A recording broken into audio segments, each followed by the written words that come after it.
how can putting chemicals in your mouth actually be healthy? We felt differently back in the 50s. The theme at that point in time, they were just beginning to understand some of the scale and mass that could create with chemicals. So the theme at that point in time was better living through chemistry. Now, then we hit the 60s, the 70s, the 80s, and books and movies like Silent Spring and chemicals like DDT that we could not get out of the environment that were wrecking not only plants and animals, but they were wrecking humans as well. Today, one of our recent visitors, Robert Lustig, calls them obesogens. Obese meaning makes you fat, and then gen means making you. So obesogens make you fat. Now, that started, I remember when I was at Hopkins in the 80s, and the first salvo over the bow against artificial sweeteners came against saccharin. Saccharin was the chemical, the artificial sweeteners that diabetics had used for decades. Millions had used them. And again, there was an army of researchers that just knew these things were bad. So, yep, the news came out, the research came out, and it said, yep, saccharin causes bladder cancer. Well, we looked at each other and said, well, how much bladder cancer have we been seeing in diabetics? And it wasn't a thing. So then we started looking at a different way. Well, is bladder cancer a reliable outcome of feeding laboratory mice? That's what they did. And so maybe it's just laboratory mice and not humans. That was a possibility. But the other possibility was maybe it's a dosage issue. And sure enough, if you looked at the amount of saccharin that reliably caused bladder cancer in mice, and you transpose that or adjusted that for human beings, a human would have to eat a pickup truck load full of saccharin every day in order to have that kind of risk. So that has continued. The salvos continued. You hear about sucralose causing diabetes. You hear about stevia causing problems. You hear about, most recently in CNN, if you'll put the slides up, Gilbert, if you'll put the slides up, most recently CNN has now published 0-calorie sweetener, erythritol, is linked to blood clots and risk of heart disease. So, Jesus, Heather, any comments about that slide before we move on? Okay, well then I'm going to move on. Now, the World Health Organization, another warning against sweeteners. Artificial sweeteners cause type 2 diabetes, cardiovascular disease, heart disease, death, mortality in adults, the WHO said on Monday. Xylitol was the artificial sweetener they were talking about. Aspartame causes prostatitis. It causes other health risks. Again, according to the researchers that did the research. If you go back to the recent one with erythritol, do you know how many people were in that study? 10. So that's not 10 is not a good number for being able to say anything. So when we started this, one of the first questions we got today was from JMK2921. He often brings up good questions. He said, are there any reliable randomized clinical trials that explore artificial sweeteners and their effect on blood insulin levels? Bob Lustig, also sure that sweeteners are bad for you, quoted that and discussed that on his show with Andrew Huberman. We did a fact check on him, pushed him a little bit on it, and yep, he backed off. There is a little bit of information about that, but again, it's not what the researchers would hope or would hope to find. You're just not seeing that kind of risk information. Jesus, you developed a really nice list of sweeteners here. Some I'd never heard of. I never heard of neotame. I never heard of sulfame potassium, ACE K. I never heard of that. Obviously, I've heard of monk fruit, erythritol, allulose, sucralose. Any comments about this slide that you created?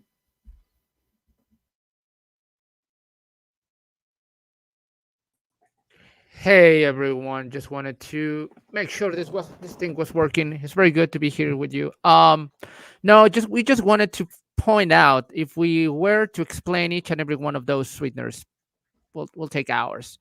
The whole point behind this is you to remember you have sweeteners that are created artificially, completely synthetic, and other ones that are coming from natural sources. Still, there's a process behind them.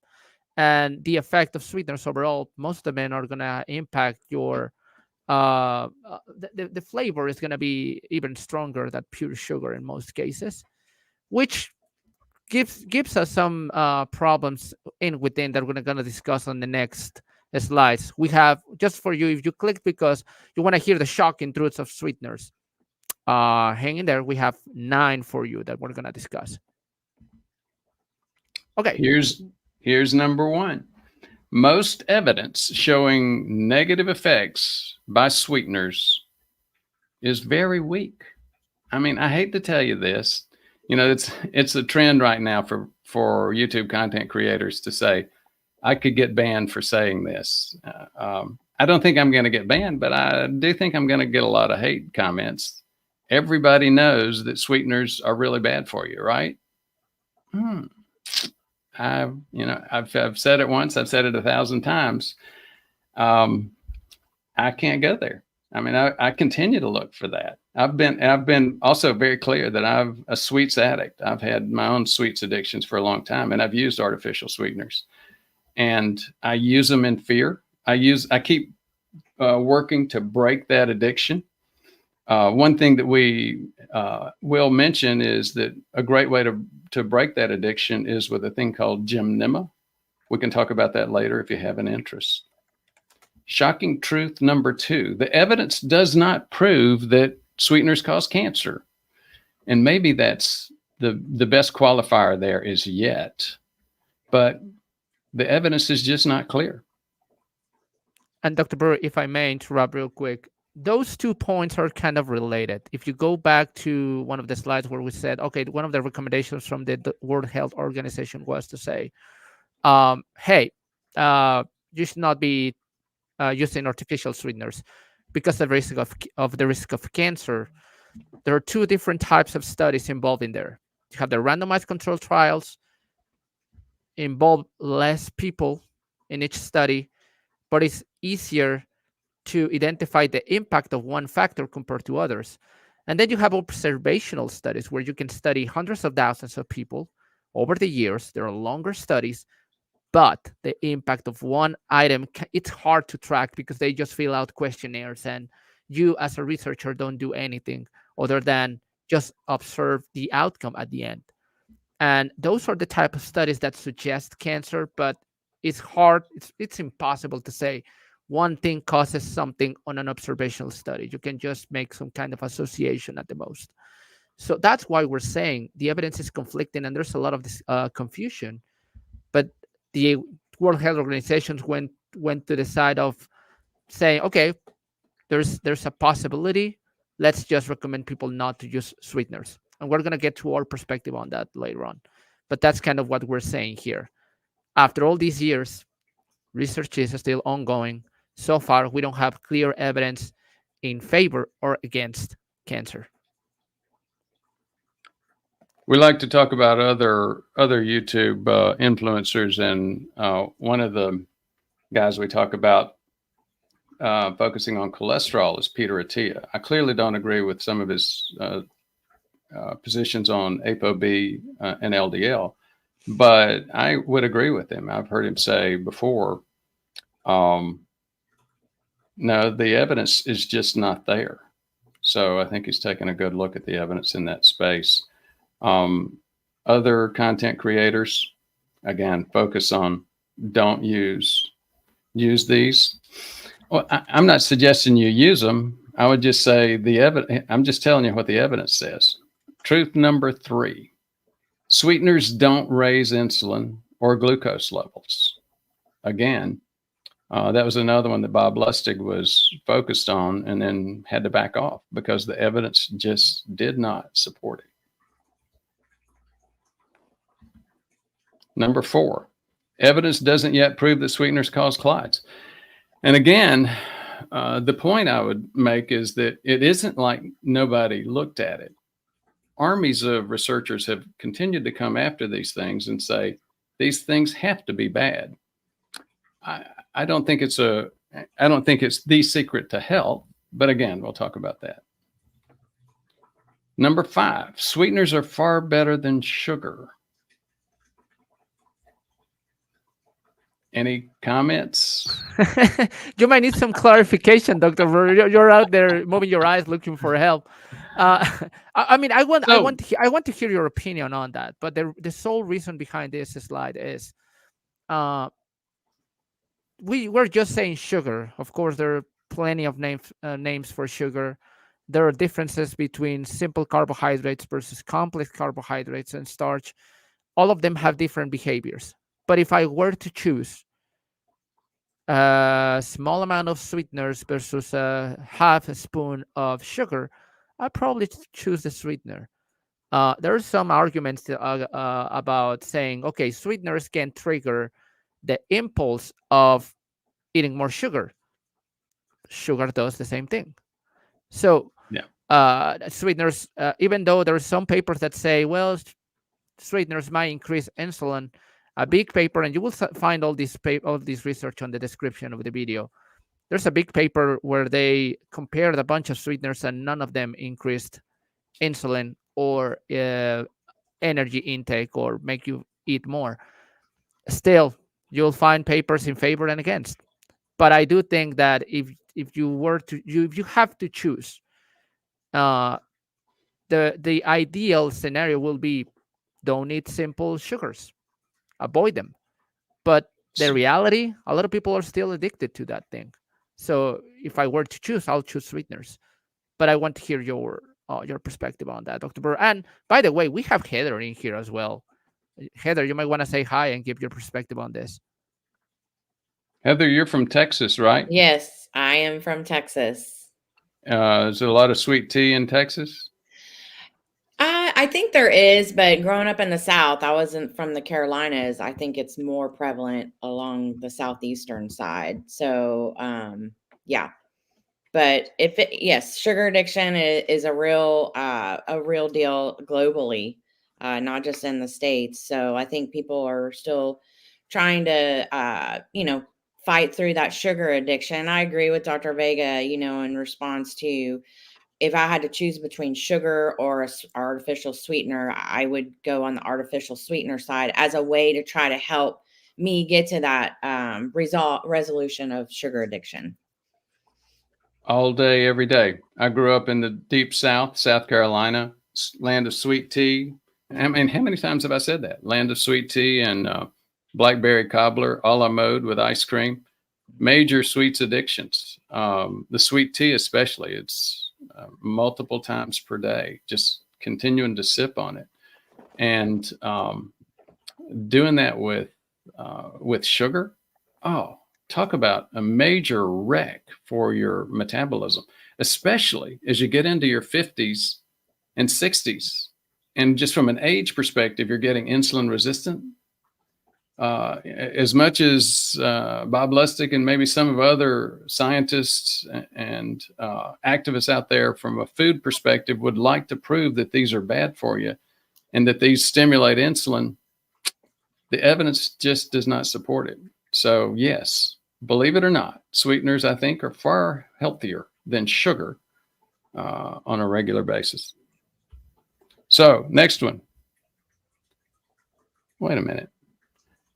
Most of the dangers of sweeteners come from processing. Now, The question is, are you processing the sweeteners or are you processing the food? Sweeteners are, I'm talking about processed food.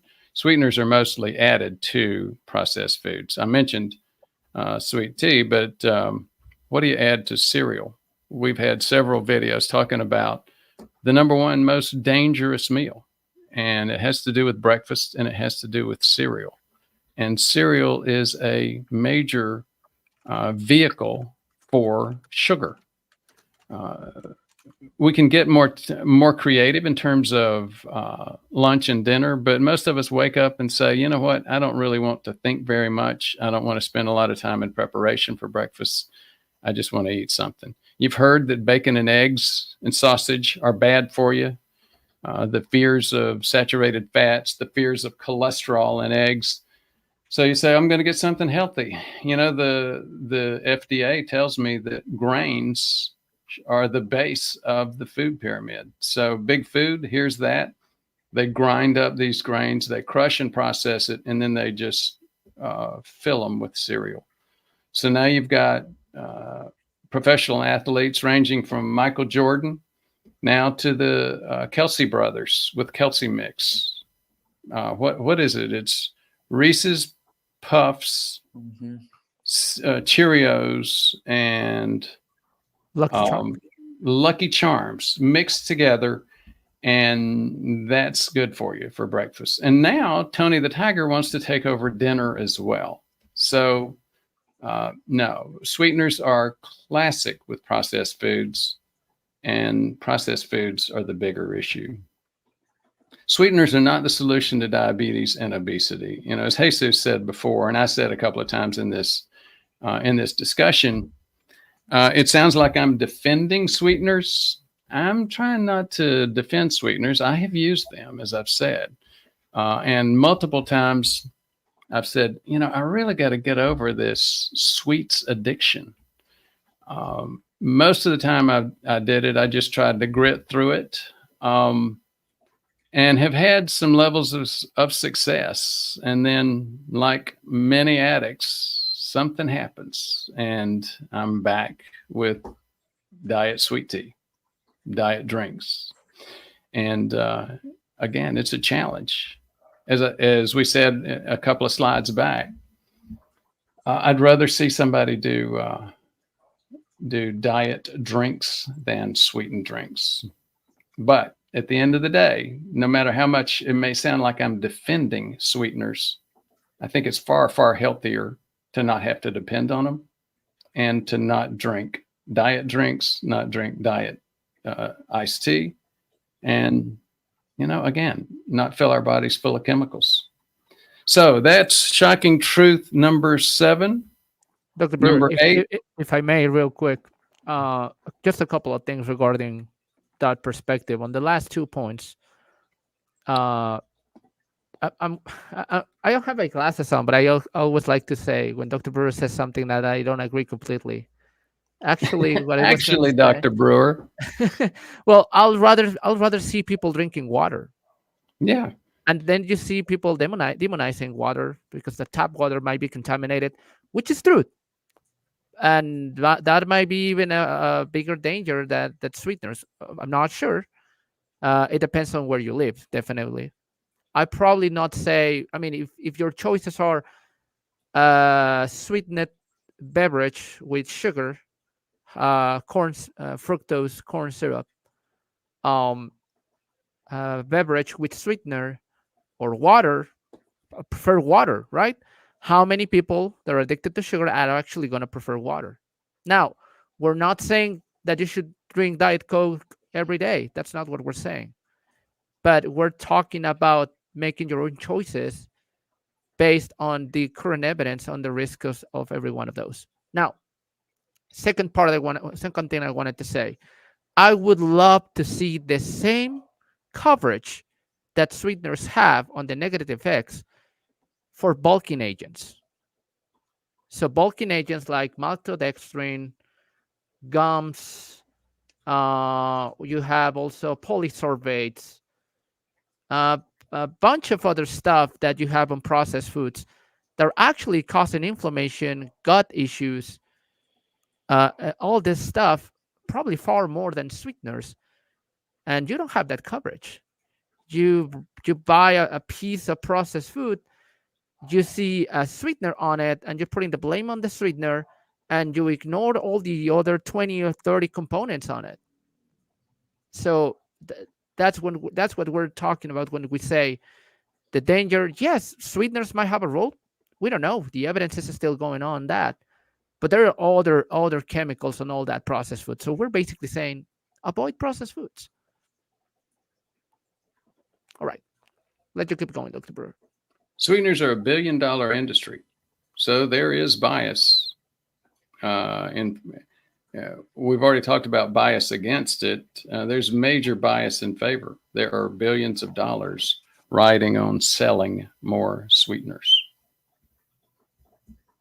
Number 9, allulose. I mean, if you're going to use a sweetener, allulose is the most popular now. It's the newest, and it's supposed to be the more of a natural type of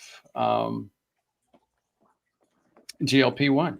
So it's getting a lot of press now, but it's got a lot of the same problems that you get with other sweeteners. For example, the alcohol esters, where they call diarrhea, gas, some of those problems. As Jesus said, maybe the best thing is water, if you can do that. Any comments on this one, Jesus? Well, not just water on plastics, as we mentioned. You wanted to talk about obesogens, all the environmental factors that cause obesity and diabetes. Plastic, of course, one of them. Allulose or BPAs, BPAs. Bisphenol A. Yeah, and well, allulose has been around. It's not necessarily new. It's just that it became popular, but it has been since the 1940s. Oh, really? I didn't know yeah, that because I never heard of it until recently. It Very just became. interesting. It's just popular now. So I thought I was the old one out of the two. How did you know it was around in the 40s? You weren't there. Now, you've been sarcastic with some people on the comments. Not these comments right here, but on the videos we have had some of that. But I mean, I don't know. Part of the discussion is that, I mean, let me get all of you on the screen, because that's basically the deck. What we're trying to say is there's nuance to all of this. There's hundreds of papers around. There's conflicting evidence. Some people say this, some people say that. It's going to be up to the interpretation of each and every one of those. And from us, that we deal with diabetes all day, every day, that's kind of a perspective. So if we were to say, okay, guys, what would you be your opinion on sweeteners? Would you use it or not? Are they dangerous or not? Something that people can take home from this discussion today. Dr. Brewer? Well, again, I hate to say it, things get complicated. Folks would love to hear something very, very simple. And if you want to believe something, sometimes they choose the simple over the truth. And I hate that, because the truth is often complicated. The bottom line is we'd all make assumptions that chemicals are bad and that these chemicals are bad. These are chemicals, but a lot of researchers have approached it with the assumption that I'm going to find something bad. We've talked about that multiple times. And researchers do that all the time. You start with a hypothesis. It reminds me, I mean, I think the biggest example of this was the researcher at the national or the global convention that did a poster, and the poster got to the news stations that metformin causes diabetes. And the researcher did that. Basically, she approached it by saying, I'm just going to take a look and see what sort of risk factors are here. And I think medications might not be the greatest thing. And sure enough, everybody that I'm finding that's taking metformin happens to have diabetes. What's the number one reason for taking metformin? You've got diabetes. So you have to be careful. We talked about the the fella at Stanford who said, most research is wrong. So you have to approach research. You have to approach it with like my grandma used to say, with a grain of salt. Have some skepticism on it. Yeah. What do you think, Heather? I mean, I personally use artificial sweetener. For example, 1 packet of stevia in the raw in my coffee, but sometimes I'll do black coffee too. But yeah, sugar addiction is very real. And, people have to do what's best for their own individual self. So if they don't know how their body responds to certain sweeteners, you can always do the test at home. Do finger stick blood sugar or continuous glucose monitor, see how your body responds to these artificial sweeteners. I have yet to try allulose. I've heard a lot of good things about it, but yes, it can have some of the similar side effects as, the Ozempic and Monjaro and things like that. So I have heard a lot of patients say that it causes bloating and gas and diarrhea. So some people are just a little bit more sensitive to that, but you have to kind of do what's best for you. If you can cold turkey quit sugar, I think that's a great thing, and hats off to you. I am the kind of person that could not. So if I can treat myself with 1 packet of stevia versus the 30 grams a day, I think that the CNN health report indicated that people were in the study, the 10 people, 1 packet, I think, is like a gram of sugar. But anyhow, you just have to do what's best for you. And at the end of the day, water is a great option, but if you need something a little bit more, soda water, I've heard people, use that different, just kind of experiment and see what works best for you. That's fantastic. And I think you come to the caveat. Whenever we ask Dr. Brewer for his opinion, his answer is always, what is your answer all the time, Dr. Brewer, when we ask you your opinion about something? It depends. It depends. And it's too sad to say, well, I'm clicking in here to get the answer. Let me give you my perspective. My perspective is, as a good rule of thumb, I'll say try to avoid any type of processed food. If you can eat whole foods and that's on your budget, it's available for you, whatever you leave, I'll probably do that. If you have the option because you're dealing with cravings and sweeteners might be an option for you, go for it. Is there evidence that they can cause significant side effects? Yes, there is. But most of that is some very, very large doses for most of those sweeteners. And going back to Heather's comment, everybody's going to react differently to each and every one of those. For some people, the stevia is going to be a problem. For some people, erythritol might be a problem. I'll take a look if that's really the problem. If you have a package of one of those, you put it on your coffee, measure your blood glucose, see how you feel with it. Or if the sweetener is on that processed food and that piece of cheesecake or whatever you're eating with the sweetener, but also with a bunch of bulking agents and other chemicals from the processing, I'll be more concerned about all the other stuff, probably more than the sweetener. But again, sweeteners have a process, and there's still research. Research is ongoing for that. So I don't know, maybe in 10 years, we're going to say, oh, you know what? The WHO was right. And now we have we have stronger evidence to support that claim that sweeteners are associated with some damage.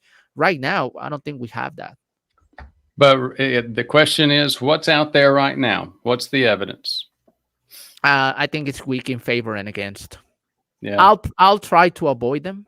But I won't be concerned with small amounts here and there. So are you, Jesus, you ready to do Q&A?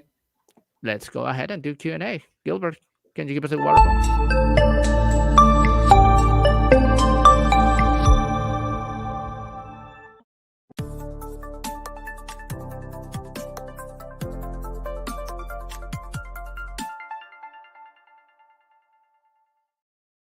So let me start by addressing one thing, Dr. Brewer, real quick.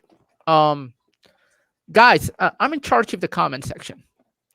So if I see a nasty comment, a disrespectful comment, I'm gonna block you. I'm sorry. Just that the way it is. And somebody was like, Well, if you don't know are you talking, this is nuance. Nobody knows everything. We want to give you a perspective for you to make your own decisions. We have gone through the effort of going through the evidence to give you our perspective. You don't like our perspective? You don't like that a doctor says that the doctor doesn't know? Guess what? All doctors don't know something. How many doctors don't know how to diagnose diabetes, Dr. Brewer? Do you remember that? 3/4 of docs. And we're not talking about orthopedists here. We're talking about primary care, internists, family practitioners, cardiologists. Yeah, so just be nice in the comments. We're all trying to be healthy over here, and we respect opinions that are different to us, to our opinion, and that's okay. That's part of what this is about. So Jesus, I saw you ban somebody. That's what I'm saying. I'm not gonna even humor the name of that person. That person is gone. That's it. Okay. You got fired up about that. Good for you. I mean, I don't like disrespectful people. I think we try to be respectful, and we're all trying to learn over here. Sorry. So I wanted to cover Drax of the North's comment. I find sweeteners such as stevia as addictive as sugar. Drax, if you look at the evidence would support that. Mm-hmm. It is. So for those of us who would love to think that the non-nutritive sweeteners, that artificial sweeteners are going to be our gateway to get out of that addiction, no, not going to happen. All it's going to do is continue to fire those nuclei and the reward nuclei in your brain and continue to stimulate that addiction. Yeah. Well, and I'm going to go back to your comment. Even for that, there is conflicting evidence. And I think Drax is right. Some people might have that trigger, and some people might eat more because of the sweetener. Some people may not. And that's when you say, okay, I have a bunch of options of sweeteners and just test which one helps me the most. Mm-hmm. If you are going to go that route, of course. Yeah. There's clearly some genetic variation there, I'm sure. But for most of us, considering that as a gateway out ain't going to happen. Yeah. Rick Folia, good morning from Atlanta. Looks like you had a good time in California. Please consider doing a presentation next year. We went to Low Carb USA San Diego last week. We did a bunch of interviews on the hall. We know the audio is not the best. We're going to get some microphones if we decide to do that again next year. We had a blast. And you can watch those videos on the channel right after this one. I took a DNA test and they told me that I have and got me hooked. And I don't know what you had. So Glenn's Chromebook, if you can go ahead and compliment what you have so we can talk about that. Anthony Garcia, good morning. We saw Anthony in San Diego as well. Tony and Raquel had dinner with him. It was great. It was great. Joe SXM, can local doctors get in trouble with Medicare for ordering non-covered blood tests? That's a question for you guys. Local doctors can order whatever they think is appropriate. Medicare is going to pay for whatever they think is appropriate, and they have their guidelines. And believe it or not, there are about 8 different regions across the country for Medicare, and they're not the same. Right. They're all different. We're a national. We provide Medicare, have provided it throughout the country, and if you know one region, you know one region. So Heather, you're doing more of that now than I am. Any other comments? No, I agree. It seems like each region is a little bit different. So what I try to do is just explain that, Medicare may not cover all of the tests that we order because we have a very comprehensive panel that we look at. But you're welcome to call the lab and have them run your insurance. If you have a secondary insurance, that's always good as well if Medicare doesn't cover. But yeah, it is different, unfortunately, region to region. Wonderful. Woody Woodring is asking, I just started taking xylitol for my oral health. It's supposed to be loosen plaque in the mouth, the teeth. Are you saying this is bad? What do you think? Is it bad to use xylitol for that? What's your perspective on it? I'll let Heather go first, but I do have an opinion. Is it like in a mouthwash form? I think so. Okay. So xylitol is a sweetener that you'll find in gum. Very, very popular in gum. You'll also find it in mouthwash as well. Okay. I would defer to the dental provider on that because I'm sure they study that quite a bit as far as in the gum and in the mouthwashes. Well, I'm not a dentist, but I slept in a Ramada Inn last night. Is that how that goes? Mhm. I spent years working with the dental community, and xylitol is very, very popular. There evidently is. I haven't reviewed it, but there evidently is a good bit of dental research showing that it does help oral health. Well, They recommend at least 1 dose of xylitol per day. Wow. Yeah, I'm kind of seeing some of those studies now. Interesting. and just so you know, guys, whenever you hear a doctor or a nurse talking about science, one thing that you learn on med school and in nursing schools is to read research, identify good papers, analyze them, and see what you got from that, and then give an educated opinion. I do think, based on what I have seen from xylitol, it's kind of the same thing. Some papers say it's a good thing, but still, there's still stuff to be researched on it. If you're looking for stuff that say, oh, using xylitol for that is a bad thing, you're not going to find anything just yet because research is ongoing. I'm going to say one more thing on regards to safety of sweeteners. Have you seen on medications, there's always a label that says, do not use on children under 2 years old. And the reason behind you see that on medications is because there's not enough research to support the use of that specific medication on children under 2 years old. And still, in some cases, when it's necessary, it's up to the doctor to decide if that's a risk that you want to take. Now think about that. Go ahead. Yeah, go ahead, Dr. Brewer. I think you're reading my mind. So well, I may not be, but I'll go ahead. So think about it. Why do you not see a whole lot of information on children under 2? Because the risk might not. I mean, the risk might be higher than the benefits that you may get from experimenting with kids. Right. How are you going to do a randomized clinical trial or any kind of clinical trial? We can't speak on kids that are less than 2 years old. Yeah. Yep. And you get some of those in severe cases on hospitalization, kids that need a specific treatment for which we don't know, but not for some medications that are maybe over the counter or just for like that stuff. And for sweeteners, it's kind of the same thing. I don't think you in the US have that, but a couple of countries in Latin America, Mexico included, we have labels that say, hey, this beverage or this food has sweeteners. Avoid using on kids because we don't know what's going to happen with them. And I don't think I've seen that. Have you, Heather? You don't have that in the US, as far as I know. Interesting. We should have that on every processed foods. Here in Mexico, we have labels that say excess of calories, at least that's one thing, excess of sugars, excess of saturated fat, excess on sodium. Those are the things that are being sold the most anyway, but still there's a warning label for the person. A big food would never allow that here. So we know, it's just the information doesn't go across. Anthony Garcia, stevia, monk fruit, and allulose are great, and that's kind of experience that you may have, right? And I agree with Anthony. Read the labels, correct, and see what other ingredients are in there. If you just say, "Oh, it's just because it has erythritol," I mean, that's okay. That's a decision to be made.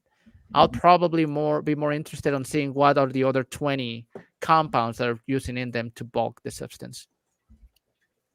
Joe SXM, does HIT basically mean doing something that pushes your heart rate up? Simple, direct question, Dr. Brewer. Say that again. Does HIT basically mean doing something that pushes your heart rate up? Yeah, the major criteria for HIT is getting your heart rate up, your metabolic rate. You can do it with machines. You can do it with a bicycle. You can do it with running is many people like, oh gosh, what was the guy's name that we had on? The guy that talks about abdominal MR. Oh, Dr. Sean O'Mara. Yeah, Sean O'Mara feels very strongly that hill sprints are the best way to do HIIT in terms of at least decreasing abdominal fat. And that is one of the big goals. One of the other big goals of HIIT, high intensity interval training, is re-drilling that microvasculature of our large muscles. Where does, if our large muscles, if that's the major muscle mass that we have, and if that's what helps us control our blood sugar, the bottom line is the importance there, the working mechanism for that is our insulin receptors. Where are insulin receptors going to be? In that microvasculature, in the capillaries that pierce our large muscles in the legs. Insulin resistance is hell on those capillaries. So we get so many people that come in and they do everything else. They manage their diet, they do some resistance training, but they just don't want to do that HIIT because that's painful. Bottom line is, it's like that old Listerine commercial, the taste you hate once a day. I'm not advertising Listerine. In fact, I don't use mouthwashes. But the point is, sometimes you got to do what hurts and get used to it. And it's the best thing for you. Sometimes it takes a little discipline. And just a quick note on that. Some people, Joe, who are on beta blockers may not get the heart rate up because that's the design of the beta blocker. So really kind of focus on the demonstration Dr. Brewer just did, which is your breathing. Your breathing should be heavier when you're pushing yourself during re-HIIT or HIIT. Wonderful. A kind of a nerdy comment here from Anthony. We know Anthony. He knows more about this space than a lot of doctors. Fructose is 7 to 10 more glycating than glucose. Doesn't spike insulin. Would you want to go through your bonnet hole of AGEs, glycation products? Okay, so advanced glycation end products are proteins that have been bound to sugars. And what's the most famous one? The most well-known one. We test for it every time on our panel. A1C. A1C, hemoglobin bound to sugar. Now, Tony's talking about fructose, which is the major enemy of Bob Lustig. And he's got a lot of good reasons for it. Fructose just goes mainline straight to the liver, major cause of fatty liver, and major cause of sweets addiction as well. Wonderful.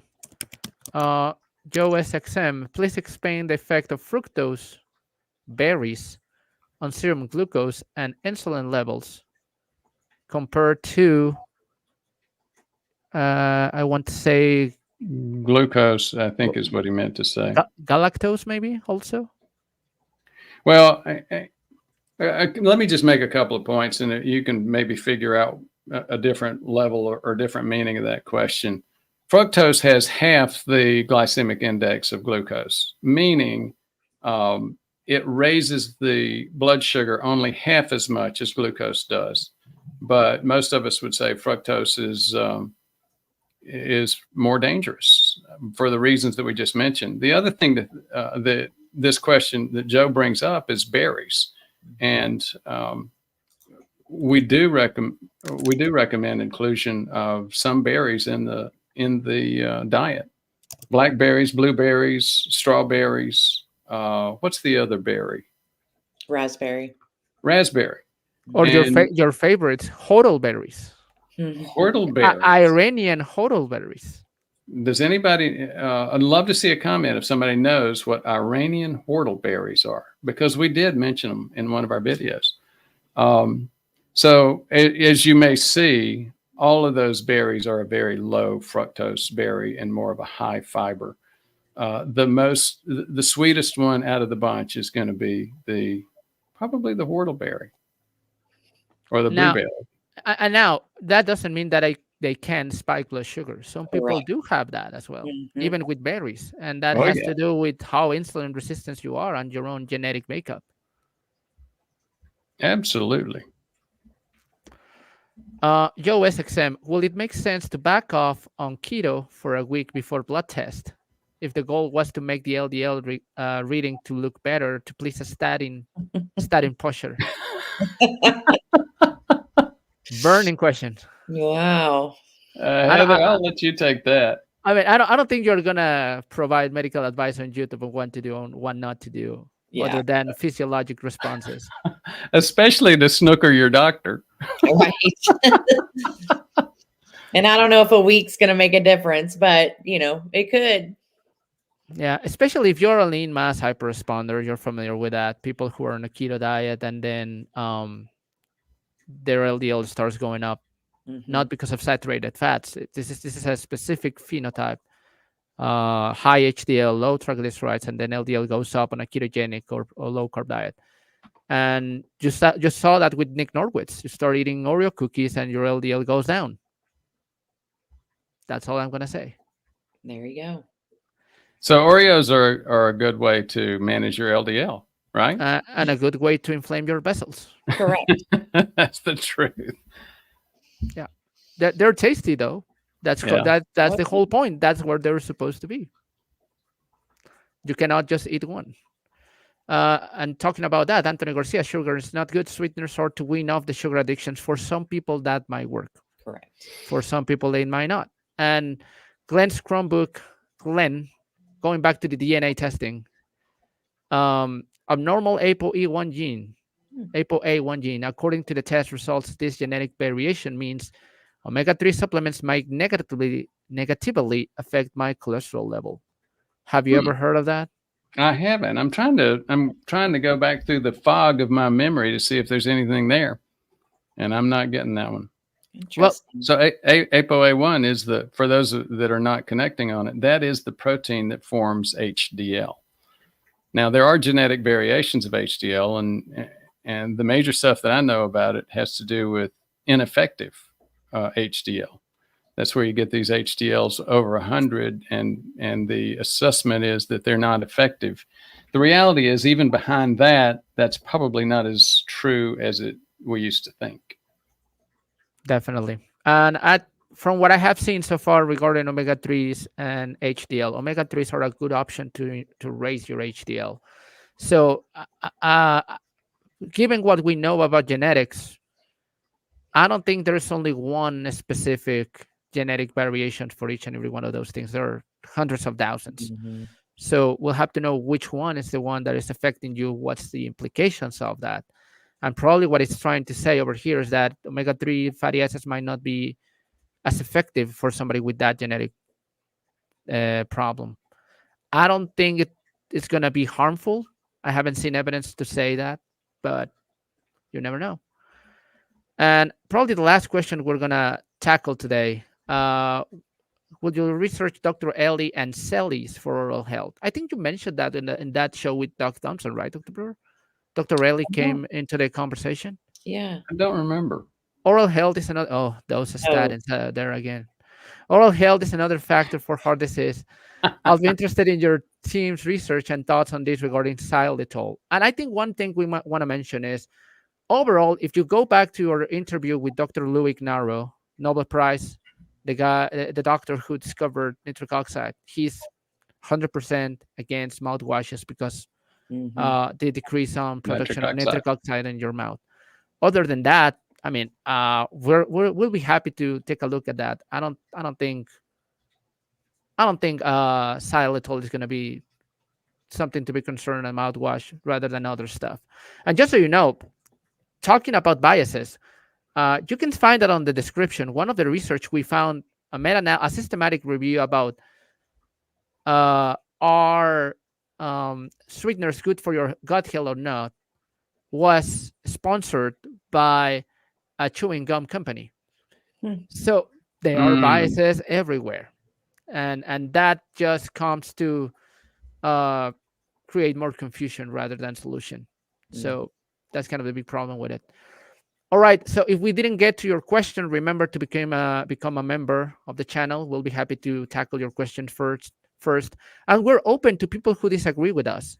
Go ahead and disagree with us respectfully. I will be happy to show your message. Dr. Brewer, closing remarks? Closing remarks? Don't let Tony the Tiger take over your dinner. No. All right. Okay. Well, see you next Thursday. Sounds good.